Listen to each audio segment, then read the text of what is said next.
All aboard! Ladies and gentlemen, boys and girls, football fans of all ages, I am Beast Mike, and you have now arrived at my train of thought. It's that time again. It's the time for the NFL season. We're a few weeks away, and with that comes predictions. Normally, this is the part where I would ask the question, where do we go from here? But I'm actually going to save that for the off season. I'm going to do that when it comes to draft time.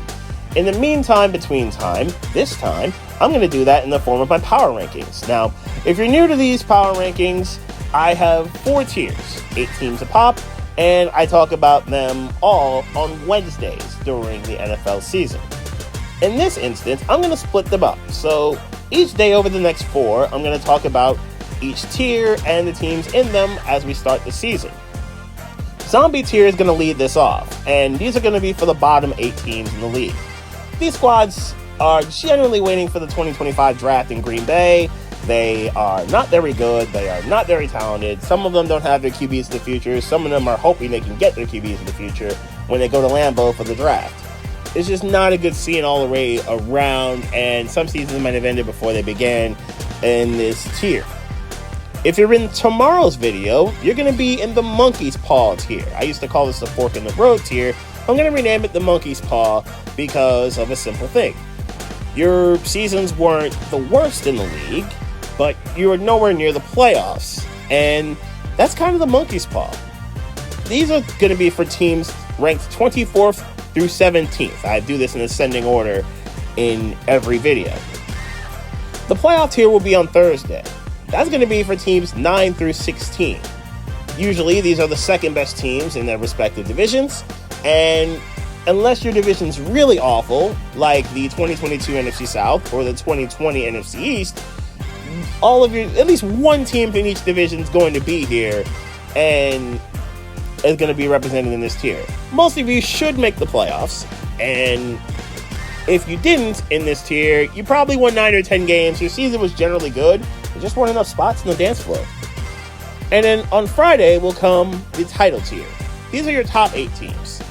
Your minimum floor is the divisional round, unless one of 4 things, and maybe even more than that, happen to you. Either A, you had catastrophic amounts of injuries. This happened to the Dolphins last year. Your team had a gigantic collapse. This happened to the Eagles and the Jaguars last year.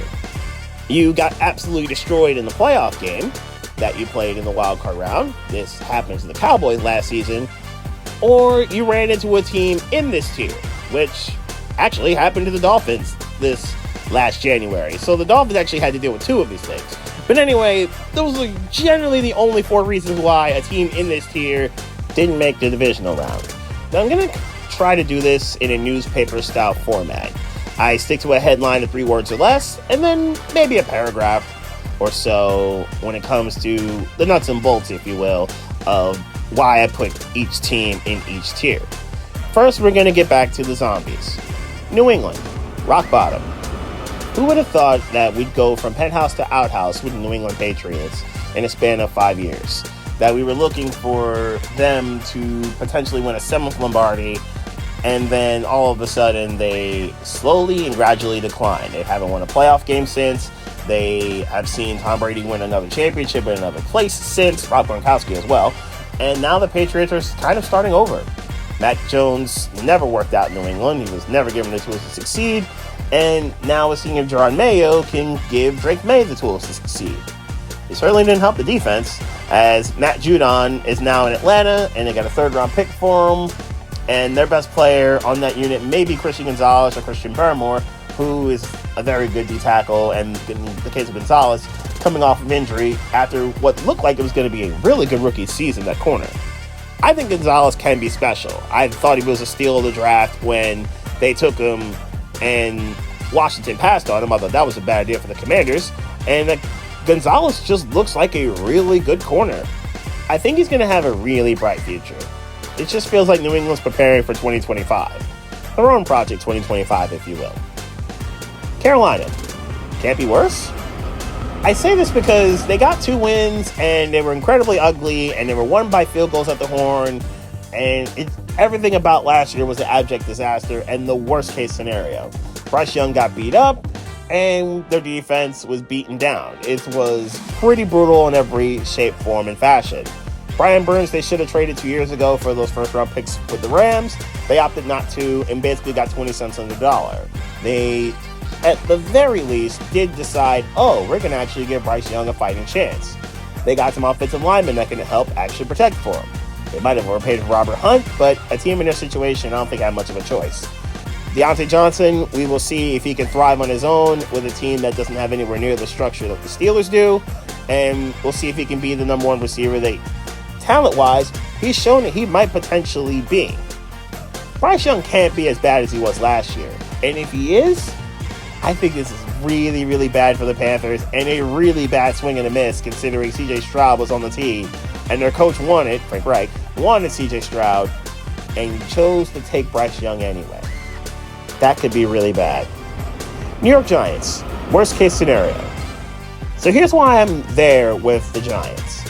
And the preseason game kind of helped confirm it against the Texans with Daniel Jones being an abject failure in said game. That was an awful pick six. The second, I don't fault him as much. Derek Stingley Jr. just made a great play. He's like that.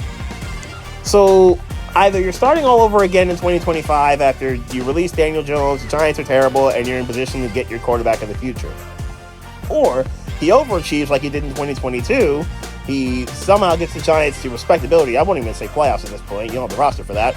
And suddenly the Giants are looking like an okay team if you just keep building around Daniel Jones, which will trick you into paying him even more money and resetting the QB floor once again for a respective squad that hasn't paid their quarterback yet, like a lot of teams did this offseason. But how do you suppose he's going to do that when you traded away you let Saquon Barkley walk 90 miles south and effectively taking a Acela train from New York to Philly, and now your receiving core, although I do like Malik Neighbors, is still kind of lackluster, I guess, after Neighbors.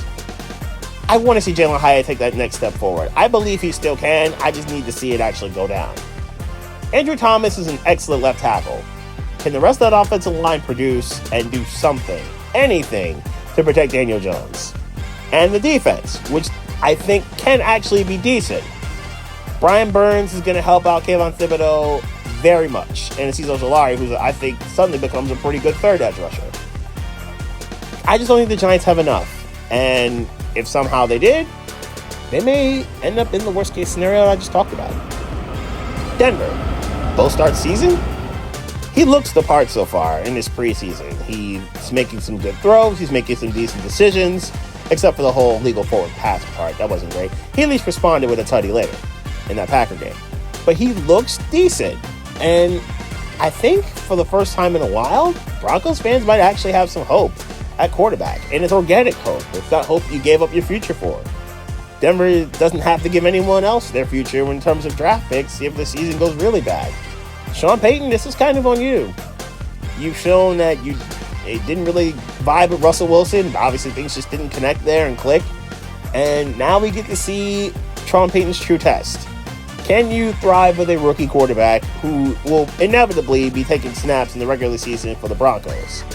This is still a respectable defense, sans 70 piece that Miami dropped on their heads. Other than that, this is still a very respectable defense. And I do want to see the pass rushing get better, but I think Denver will be in games because their secondary is generally good. They will miss the loss of Justin Simmons, but their secondary is still generally good. This PS2 is amazing. Arizona, Kyler and Marvin. That's what this season feels like is going to be about. Kyler's back for a full season. Marvin Harrison Jr. is the receiver that Kyler Murray desperately needs as the number one guy. I do like the fight that they show. I do like the grit that they have. That's a team that they may go 5-12 or 6-11, but they're going to fight in 13 of the 17 games, and they're going to give people fits, as they did the Pennsylvania teams down the stretch last year. I just don't think they have enough to really make a move forward, and that's okay. This year's not for them to really make a move forward. It's a move to kind of keep things stabilized and improve on what they've got. But they've got a QB, wide receiver, running back, tight end combo, because Red George and James Conner are also good at what they do. And I like what Arizona's building up on the offensive side there, at least weapon-wise. Their defense has to get better ASAP. John Gannon, let's see what you got. Tennessee. Is Levis ready? Will Levis showed some flashes last year. He showed that at times he can be the guy, and he showed that he's got a ways to go before he is the guy. The 2 Florida games on the road will be the perfect examples of this that he played in, I'm referring to. The game in Miami where he was great, the game against Tampa Bay where he was not. Tennessee at least is giving him a shot when it comes to the receiving core and the running back room. Sure, Derrick Henry is gone, and that's obviously the end of an era down in Nashville. Tony Pollard and Tyjae Spears, I think, are going to be a nice 1-2 punch of speed. Meanwhile, Calvin Ridley, who they paid a lot to, is going to help out DeAndre Hopkins, which I think makes sense. Tyler Boyd becomes wide receiver 3, which means Treylon Burks. Yikes. That's not great for Treylon Burks, and it's not a great indicator of what they did in the A.J. Brown trade and how they got themselves horribly finessed. Anyway, Tennessee's offense could be dynamic if Will Levis is the guy. Defensively, Justin Simmons is amazing. Can everybody else do what they need to do? Getting L'Jarius Sneed was a 100% necessary move that they had to have because their quarterback situation was not great and has not been great. We just have not seen the progression from Caleb Farley that we needed to see from a first-round pick. Las Vegas, chaos for Mahomes. I think that's what they were going with when it came to Christian Wilkins. He is an agitator. He is a pest. But for Dolphin fans, he was there, and in my case, I am a Dolphins fan as well, our pest. He was a guy who trolled everyone, especially Josh Allen. And him going to the Raiders might have been the best thing to happen to Allen this coming season. The fact that he won't have to see Christian Wilkins. But it may be the worst thing to happen to Mahomes because now you have an extra troll that you have to double team. Christian Wilkins is continuing to get better every season in the NFL. And last year was his best. He had 9 sacks. He was tremendous. And a part of a top 10 run defense for the 3rd straight year. It's something Miami continues to do, is stop the run well. But he's gone to Vegas, and he's going to join Max Crosby. Tyree Wilson, I do need to see you step up now that you're going to have even less attention on you because of Crosby and Wilkins. Davante Adams is amazing. The rest of his offense, Colton Miller aside, not so much. The quarterback situation concerns me. Aiden O'Connell showed a little bit. He wasn't that great last year. He showed a little bit, but he seemed like he's just a guy. And Gardner Minshew showed that he could keep things stable. He kept the Colts stable. But is that the best thing for the Raiders this year? Are the Raiders better off bottoming out and getting a quarterback of the future, an actual QB of the future? I like the tight ends of Mike Mayer and Brock Bowers. I think they're both going to be really fun to watch, and they're going to give teams fits. The Raiders, in general, are going to give a lot of teams fits because Antonio Pierce is like that as a coach. I really like him. I think he's going to be very good when eventually the Raiders have a talented enough roster to keep up in the AFC, and especially the West, and especially with the Chiefs. This year just doesn't seem like the year for that. And Minnesota, hope doesn't exist. What else can you say about a roster that, within the span of 48 hours, went from watching and listening to Paul Allen and Justin Jefferson broadcast the 3rd quarter with J.J. McCarthy throwing darts against the Raiders? By the way, Paul Allen is an amazing broadcaster. I love listening to Paul Allen and the Vikings, especially when I do the games with Sirius. And then, within 24 hours later, you hear about the injury to J.J. McCarthy and his meniscus. And then 24 hours after that, not even that long, actually, you hear that McCarthy's meniscus is torn and it's got to be repaired. The surgery's got to go down, which it did. And he's out for the season. And now, whatever bright spot you might have had at quarterback no longer exists. And now it's Sam Darnold, who's going to be the guy whom, as we've seen, has never shown to be the guy. If you were, he'd probably still be in New York or maybe even Carolina. It's a painful 48 hours in a lifespan of a Vikings fan. I would imagine that's been painful for 50 plus years. It is just ugly to see that. Hug a Vikings fan if you know one. I feel so bad for all of you. The Bears, the Lions, the Packers, they all seem to have hope at the QB spot for this year. And the hope that you could have had was just taken away in a span of 3 days. I feel for you, Minnesota. Anyway, the Monkey's Paw tier will be coming tomorrow, and that will be the next stop on this train of thought.